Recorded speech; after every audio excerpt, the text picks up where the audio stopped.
हमेशा से मेरा सपना यही रहा है कि मैं हमेशा जो भी फिल्म करूँ कुछ अलग करूँ, क्योंकि मेरा माइंड ऐसा है कि मैं सेम चीज़ करूँगी तो मैं बोर हो जाऊँगी। तो आई थिंक मैं भी ग्रेविटेट होती हूँ टूवर्ड्स कैरेक्टर्स जो कुछ अलग हो। जब वी मेट के बाद लोग हर फिल्म को कह रहे थे कि अच्छी है बट जब वी मेट जैसी नहीं है। मुझे गाने इन जनरल बहुत पसंद है और बचपन में भी आई रिमेंबर मैं जब फिल्में देखने जाती थी थिएटर में, उसके बाद जब मैं घर आती थी मेरे रूम में ड्रॉअर था मेरे पास जिसमें बहुत सारे कलरफुल दुपट्टे थे और मुझे पता है मैं घर आती थी और मैं वैसे टाइप के उसको टाई अप करके कपड़े वपड़े बना के मिरर के सामने में नाचती थी और ये बहुत टाइम तक मैं करती थी। एक्चुअली एक पॉइंट तक मेरे पेरेंट्स को लगता था मैं पागल हो गई। Hi, this is Imtiaz. Hi, I am Sharvari and you are watching me on IWM Buzz। Hi guys, welcome to IWM Buzz और आज हमारे साथ है इम्तियाज़ सर और Sharvari ji. So firstly big congratulations for, मैं वापस आऊँगा, क्या कहना चाहेंगे सर? हाई एक्सपेक्टेशंस है ऑडियंस की आपके साथ। Whenever you come with new project audience की भी एक्सपेक्टेशन साथ ही साथ आती है। सो क्या कहना चाहेंगे इस पर? नहीं, मेरी खुद की कोई एक्सपेक्टेशन नहीं होती अपने काम से, तो अच्छा है कि ऑडियंस की एक्सपेक्टेशन है।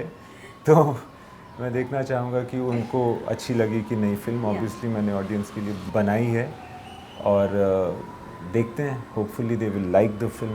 क्योंकि whenever you bring some time lapse story, लोग कंपैरिजन स्टार्ट कर देते हैं लव आजकल के साथ। So do you find this has a compliment और हाउ यू टेक दिस?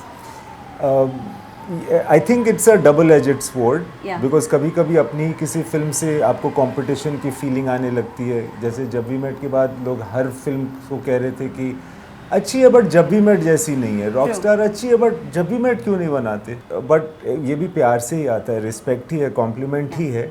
और अच्छा है अगर ऐसा हो, क्योंकि इसका मतलब ये है कि लोगों ने आपकी किसी एक फिल्म को पसंद किया है तो आपको भी प्रोत्साहन मिलता है कि अब और भी फिल्में बनाएं जो लोगों को पसंद आए। शर्वरी, जब आपने फर्स्ट टाइम स्क्रिप्ट पढ़ा था, how you reacted? Was it always yes और you give a second thought for this project? I think पहली बार यहीं ऑफिस में मैं बैठी थी जब सर ने मुझे वो कहानी सुनाई थी एंड आई रिमेंबर उन्होंने एक बात कही थी स्टोरी बताने के बाद कि वो ये फिल्म उन लोगों के लिए बनाना चाहते जो क्योंकि सर्टेन जनरेशन है जो जिन्होंने पार्टीशन देखा है, वो I think unfortunately in some time हमारे साथ नहीं होंगे। तो वो उससे पहले ये फिल्म बनाना चाहते हैं एंड आई थॉट दैट ये एक बहुत ही ऑनेस्ट और बहुत ही जेन्युइन ये थॉट आया था। तो आई रियली मतलब at that point I was very moved, so there was no like second thought, मुझे डेफिनेटली इस फिल्म का पार्ट बनना था। अदर देन द फैक्ट कि ऑब्वियसली इम्तियाज सर बना रहे थे, कितनी बेहतरीन कास्ट है, तो other than that I think ये एक सेंटेंस जेन्युइनली मेरे दिल को छू गया था।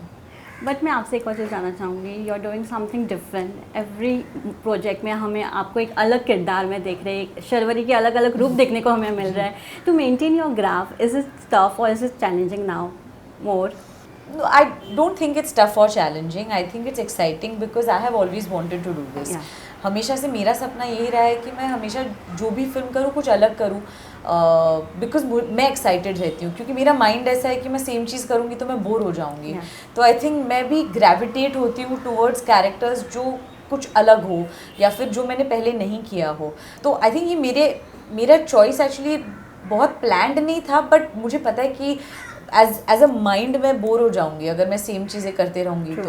तो इसीलिए मैं, और ऑल्सो मुझे ऐसे लगता है कि कितना सीखने मिलेगा, क्योंकि दुनिया में इतनी चीज़ें जो आपको आती नहीं है। तो हर फिल्म के साथ मैं कुछ नया सीखती हूँ, वेदर वो लैंग्वेज हो या कोई एक्टिविटी हो या कुछ डांस फॉर्म हो। आई थिंक कि मेरे लिए वो सबसे ज़्यादा एक्साइटिंग होता है जब मुझे कुछ नया सीखने मिलता है जो मैंने कभी किया नहीं होगा पहले इससे। तो आई थिंक मैं एक्साइटेड रहती हूँ हमेशा, इसलिए मुझे बड़ा मज़ा आता है। मुझे आई डोंट थिंक कि कोई ज़्यादा प्रेशर होता है इसके बारे में। Even we love you in every project. Thank you. Sir, मैं आपसे जानना चाहूँगी, what is the toughest part होता है जब भी आप टाइम लैप्स बताते हैं? Art direction play an important role in this, so how you manage this stuff together?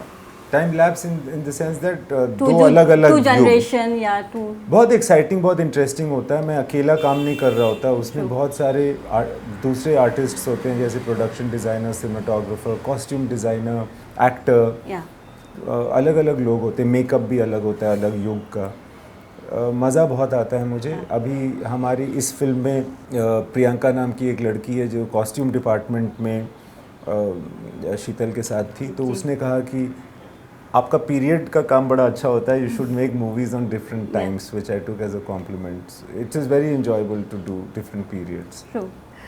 Sir correct me if I am wrong, do you feel कि Bollywood cinema में heart breaking जो स्टोरीज होती है वो audience को काफ़ी ट्रिगर करती है और वो काफ़ी पसंद भी आती है इसलिए ऑडियंस को? एक्चुअली बॉलीवुड नाम ही मुझे बहुत ट्रिगर करता है. मुझे लगता है हम इसको बॉलीवुड कहते ही क्यों हैं. हम क्यों खुद को दूसरों की नकल बताते हैं. हम इसको बॉम्बे फिल्म इंडस्ट्री कह सकते हैं, है ना, इंडियन हिंदी फिल्म इंडस्ट्री कह सकते हैं, कुछ भी कह सकते हैं. आपको लगता है हार्ट ब्रेकिंग जो स्टोरीज होती है वो ऑडियंस को काफ़ी पसंद आती है या ट्रिगरिंग उनके लिए भी हो जाती है? आई थिंक हार्ट क्या है, किसी यंग लड़के ने मुझे बताया कि पूरे देश को में घूमने के बाद उसने देखा कि वो जहाँ भी जा रहा है, जिस शहर में भी लोगों के साथ महफिलें कर रहा है या बैठ रहा है ना, वो सारे जो लोग हैं ना, वो सारे हार्ट ब्रेक की ही, हार्ट बर्न की बातें कर रहे हैं. दूसरा तीसरा गाना जो होता है ना हर शाम को, वो कोई गम से डूबा हुआ गाना ही होता है, दुख का ही गाना होता है. दुख में आजकल लोगों को बड़ा एक खुशी मिल रही है. तो बात यह है कि हार्ट ब्रेक ऐसी चीज़ है ना जिससे आप अपने आप से कनेक्ट हो सकते हैं. So I think a lot of music, a lot of songs, a lot of stories are based on that, and I feel that some sort of heartbreak is a part of every progress, every growth. So ये बात ज़रूर है कि Hindi films में या Indian films में heart break लोग appreciate करते हैं. इसमें एक चीज़ ऐड करना चाहूँगी कि आपको लगता है रियलिस्टिक स्टोरी अब ज़्यादा चलने लग गई है, लोगों को ये पसंद ज़्यादा आ रहा है just because of OTT also? जी नहीं, not because of OTT, but मुझे लगता है कि आज के ज़माने में रियलिस्टिक और बिलीवेबल स्टोरीज ज़्यादा पसंद आ रही है लोगों को. ट्रू. शर्वरी जी, किसमिस यारा लोगों को successfully change the name of this song. Very good. किसमिस इज द नेम. या क्या कहना चाहेंगे जो आपने ये ट्रेंडिंग ऑडियो अभी सभी को दे दिया, सबके इंस्टाग्राम पे ये बैक टू बैक स्क्रॉल हो रहा है? Very good. ये सिर्फ इनकी मतलब मेहनत का नतीजा है. I love the way you give expression in this song. Lovely. That's a very good way to put it also. Thank you. क्या कहना चाहेंगे, कितना मज़ा आपको आया ये फिल्म करते हुए? मुझे बहुत मज़ा आया एक्चुअली. मुझे गाने इन जनरल बहुत पसंद है और बचपन में भी आई रिमेंबर मैं जब फिल्में देखने जाती थी थिएटर में, उसके बाद जब मैं घर आती थी मेरे रूम में एक ड्रॉअर हुआ करता था. जब जो मेरी मॉम है उनके जो सलवार सूट होते थे, मैं वो जब उनको देने मतलब जब उनको देने होते थे किसी, मैं उनको बोलती थी वो दे दो, दुपट्टा मत देना. तो एक ड्रॉअर था मेरे पास जिसमें बहुत सारे कलरफुल दुपट्टे थे और मुझे पता है मैं घर आती थी और मैं वैसे टाइप के उसको टाई अप करके कपड़े वपड़े बना के मिरर के सामने में नाचती थी. और ये बहुत टाइम तक मैं करती थी एक्चुअली. एक पॉइंट तक मेरे पेरेंट्स को लगता था मैं पागल हो गई हूँ क्योंकि मैं हमेशा ये करती थी. बट मुझे बहुत मज़ा आता था एक्चुअली ये सब करने में. जब हम मस्कारा शूट कर रहे थे तब एक पोर्शन था जहाँ पे मुझे एनैक्ट करना था कीनू को. तो उसमें मुझे ज़्यादा मज़ा आया क्योंकि मैं बचपन में ये करती थी ना, मैं दूसरी एक्ट्रेसेस और दूसरे अदाकारों घर पे आके एनैक्ट करती थी. तो मुझे एक्चुअली वो एक जो एनैक्टिंग का जो कीड़ा था वो एक्चुअली मुझे अच्छा लगता था. तो उसी को हमने एक्सप्लोर किया थोड़ा सा और मैंने उसको कुछ ऐसा वेदांग ने एक्चुअली उनका शॉट पहले दिया हुआ था तो मुझे एग्जैक्टली पता था कि उन्होंने क्या किया है. तो हमने उस दिन पे वो शॉट देखा भी था और उसको थोड़ा एग्जैजरेट किया था क्योंकि ऑफ कोर्स जो आप देखते हो और आप किसी की नकल उतारते हो तो आप थोड़ा मिर्च मसाला डाल के उस कहानी को बढ़ाते हो. तो इसलिए मैंने उसका जो एक बेसिक सा एक्सप्रेशन था जो उसने एकदम सॉफ्टली किया था क्योंकि वो चाहता था कि मैं ना देखूं उस फिल्म में, मतलब उस सीन में, वो मैंने बहुत बड़ा चढ़ा के किया था. बट मुझे बहुत मज़ा आया क्योंकि सर हमेशा मुझे कोई फीलिंग बताते थे और उस फीलिंग के बेसिस पे हम स्टेप्स करते थे. ऐसा नहीं था कि अच्छा एक स्टेप की है और फिर उसको लेके हमने गाना गाया, ऐसा नहीं था. एक्चुअली वाज ऑलवेज अबाउट, मुझे याद है कि सर ने मुझे एक पॉइंट पे ये भी बोला था कि just here how she singing, you know, and I remember him saying that कि हियर हाउ शी सिंगिंग. और मैं हमेशा याद रखती हूँ. अब मैं एक्चुअली हर गाना बहुत अलग तरीके से सुनती हूँ. मैं एक्चुअली सोचती हूँ कि अच्छा उन्होंने कैसे गाया है, फिर उस बेसिस पे मैं सोचती हूँ कि ओके मुझे क्या एक्सप्रेशन देनी है. तो एक वो जो प्रोसेस था वो मैं बेटर सुनने लग गई हूँ एक्चुअली, क्योंकि पहले मेरा ध्यान नहीं होता था उस चीज़ पे, अब से मेरा ध्यान है. तो होपफुली मैं बाकी गानों पे और बेटर कर पाऊँ. Sir, what is that one quality of Sharvari you have noticed throughout this project? There's an effervescence. Yeah, there's a sprightly quality, an energetic quality, and she's very attentive and I feel obviously completely dedicated and will stop at no measure True. to do her work better and better. True. And one quality of Diljit and वेदांत जो आपने हमेशा notice किया और वो अभी तक audience को नहीं पता है. वो बहुत ही रिजर्व्ड इंसान है दिलजीत, बहुत ही ज़्यादा रिजर्व्ड इंसान है, पर जब वो बात करते हैं तो कभी कभी इतना खुल के करते हैं कि ताज्जुब होता है. True. सो ये बात उनके बारे में मुझे अच्छी लगती है. पता नहीं लोगों को पता है कि नहीं, उनके बारे में बहुत ही कुछ पता है लोगों को, ये भी पता होगा शायद. वेदांग के बारे में ये है कि वेदांग साइकिल बहुत अच्छा नहीं चलाता है, मगर उसने सीखा है, अब वो साइकिल भी बहुत अच्छा चलाने लगा है. Now he's master. क्योंकि क्या है कि जो साइकिल उसको चलानी थी वो बहुत कष्टदायक थी, और वही साइकिल इनको भी चलानी थी. वेदांग उनसे लंबा है, मगर आई थिंक पहले सीन में जहाँ दोनों को एक साथ साइकिल चलानी थी उसमें दोनों को काफ़ी तकलीफ हुई. एंड वो साइकिल चलाना बड़ा मुश्किल है. हाँ, वो मुश्किल था, बट हमने काफ़ी प्रैक्टिस करी थी. क्योंकि फर्स्ट डे पे हमने बहुत स्ट्रगल किया था.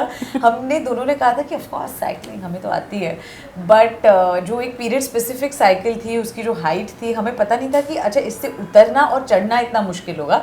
साइकिल तो चला लेंगे, बट उसके साथ अलग जो एक्टिविटीज़ करनी थी, एक्टिंग भी करनी है उसके साथ. जिंदगी में जब साइकिल चला रहे तो टेक नहीं हो रहा होता ना, यहाँ रुकना है वहाँ चलना है. फिर हमने एक्चुअली बहुत पार्किंग लॉट में बहुत सारी प्रैक्टिस की थी. हाँ, रात को इन लोगों ने क्या मुझे सुनने में आया. लास्टली आप दोनों से जानना चाहेंगे, आपको क्या लगता है कि क्या एक ऐसा ट्रेंड है बॉलीवुड में या हमारे इंडस्ट्री में जो कि ओवरडोज हो चुका है? ओवरडोज हो चुका है. Yeah. ये आपको पता होगा, मुझे ज़्यादा पता नहीं है क्या ट्रेंड्स चल रहे हैं हमारी फिल्म इंडस्ट्री में. ओवरडोज मुझे भी नहीं पता एक्चुअली कि कोई ट्रेंड जो ओवरडोज हुआ होगा. आई थिंक अवार्ड सेरेमनीज बहुत हो गए हैं फिल्म इंडस्ट्री में. Yeah. थोड़े अवार्ड मतलब बहुत सारे अवार्ड्स हो गए हैं.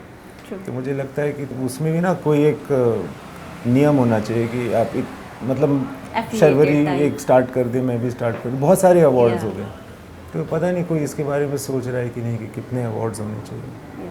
Sharvari, anything from your side? नहीं, मुझे तो कुछ एक्चुअली याद नहीं आ रहा है कि क्या ट्रेंड्स हो गए. Okay, one message for the audience last. हमारी फिल्म मैं वापस आऊँगा आ रही है 12 जून को नज़दीकी सिनेमा घरों में, तो प्लीज़ जाइए, अपनी पूरी फैमिली को लेकर जाइए और हमारी फिल्म देखिए. Thank you so much and Thank all the you. Best. Thank you Thank you very so much. much.